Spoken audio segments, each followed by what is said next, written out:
NEET വിഷയത്തിൽ വിദ്യാഭ്യാസ മന്ത്രി ധർമ്മേന്ദ്ര പ്രധാൻ രാജിവെച്ചതോടുകൂടി കോക്രോച്ച് ജനതാ പാർട്ടിയുടെ സമരം വിജയിച്ചിരിക്കുകയാണ്. ദേശീയ തലസ്ഥാനത്തെ തെരുവുകളിൽ അക്രമാസക്തരായിട്ടുള്ള ഇവർ നടത്തിയ സംഘർഷങ്ങളുടെ ആ വിനാശകരമായിട്ടുള്ള പരിണത ഫലങ്ങൾ ജനങ്ങൾ അനുഭവിച്ചുകൊണ്ടിരിക്കുമ്പോഴാണ് കോക്രോച്ച് ജനതാ പാർട്ടിയുടെ നേതാക്കൾ ഡൽഹിയിലെ ഒരു പഞ്ചനക്ഷത്ര ഹോട്ടലിൽ സംഗീതവും നൃത്തവും നിറഞ്ഞ ആഘോഷങ്ങൾ നടത്തുന്ന കാഴ്ച അത് രാജ്യം കണ്ടത്. നീറ്റ് പരീക്ഷ ക്രമക്കേടിൽ ജീവനൊടുക്കിയ 21 വിദ്യാർത്ഥികളുടെ പേര് പറഞ്ഞുകൊണ്ട് നേതാക്കന്മാരായ ആളുകളാണ് ഇവര്.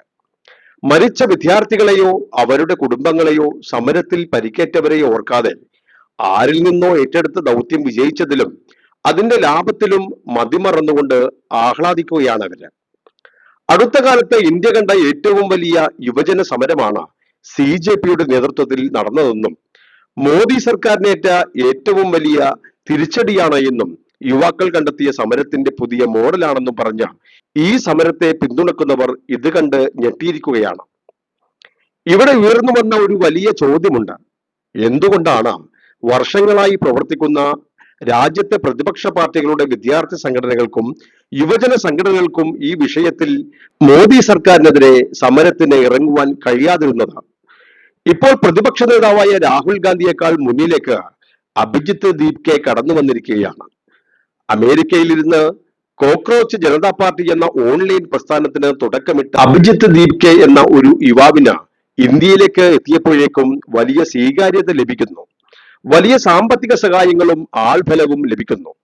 ഈ സമയത്താണ് നീറ്റ് ചോദ്യപേപ്പർ ചോർന്ന സംഭവം ഉണ്ടാകുന്നത്.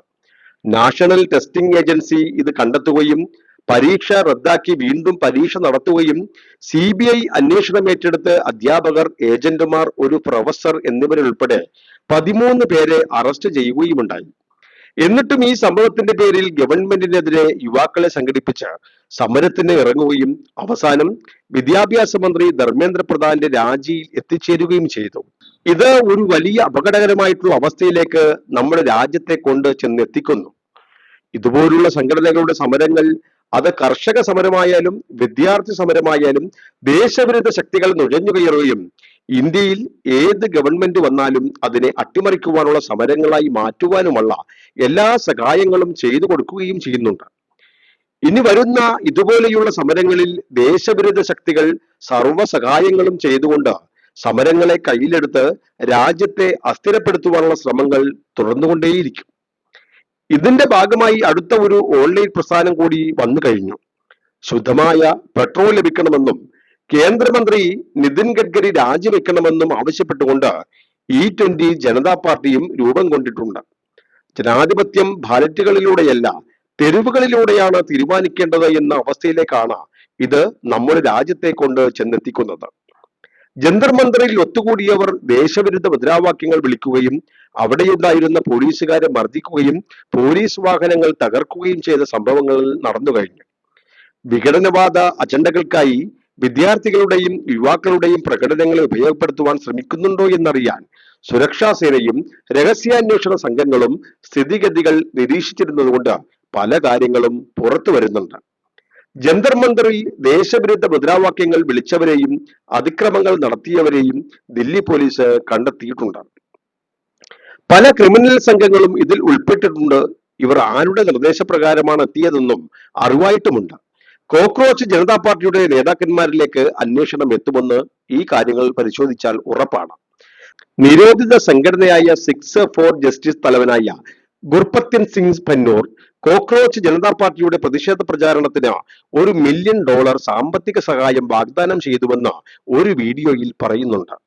ധർമ്മേന്ദ്ര പ്രധാന്റെ രാജി മോദി സർക്കാർ സമ്മതിക്കില്ല എന്നും അതുകൊണ്ട് സമരം തുടരുവാൻ സാധിക്കുമെന്നും ആഗസ്റ്റ് 15 വരെ പ്രതിഷേധം തുടരുവാനും ദില്ലിയിൽ നടക്കുന്ന ഇന്ത്യയുടെ സ്വാതന്ത്ര്യദിന പരിപാടികളെ നിരസിക്കുവാനും അയാൾ പ്രതിഷേധക്കാരോട് ആവശ്യപ്പെടുകയുണ്ടായി. ഇതിനെക്കുറിച്ച് ഇന്ത്യൻ സുരക്ഷാ ഏജൻസികൾ അന്വേഷണം ആരംഭിച്ചിട്ടുമുണ്ട്. കോക്രോച്ച് ജനതാ പാർട്ടിയുടെ പ്രതിഷേധ റാലികളിൽ പങ്കെടുക്കുവാനും പ്രോത്സാഹിപ്പിക്കുവാനും അഭിനേതാക്കൾക്കും കണ്ടന്റ് സൃഷ്ടാക്കൾക്കും പണം, വിമാന ടിക്കറ്റുകൾ, ഹോട്ടൽ താമസങ്ങൾ എന്നിവ വാഗ്ദാനം ചെയ്തതായും കണ്ടെത്തിയിട്ടുണ്ട്.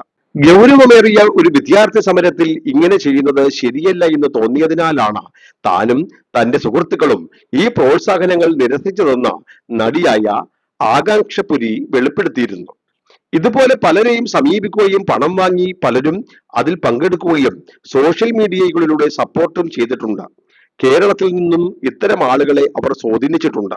ദീർഘകാല രാഷ്ട്രീയ പ്രവർത്തന പരിചയവും സംഘടനാ ശക്തിയുമുള്ള വിദ്യാർത്ഥി പ്രസ്ഥാനങ്ങളും യുവജന സംഘടനകളും ചെയ്യേണ്ടത് പണവും സോഷ്യൽ മീഡിയ സംവിധാനങ്ങളും ഉപയോഗിച്ച് യുവാക്കളെ വഴിതെറ്റിക്കുന്ന ഇത്തരത്തിലുള്ള ഓൺലൈൻ പ്രസ്ഥാനങ്ങളുടെ പുറകെ പോകാതെ ഗവൺമെന്റിനെതിരെയുള്ള സമരങ്ങൾ ഏറ്റെടുത്തുകൊണ്ട് രാജ്യവിരുദ്ധ ശക്തികളെ അകറ്റി നിർത്തേണ്ടതാണ്.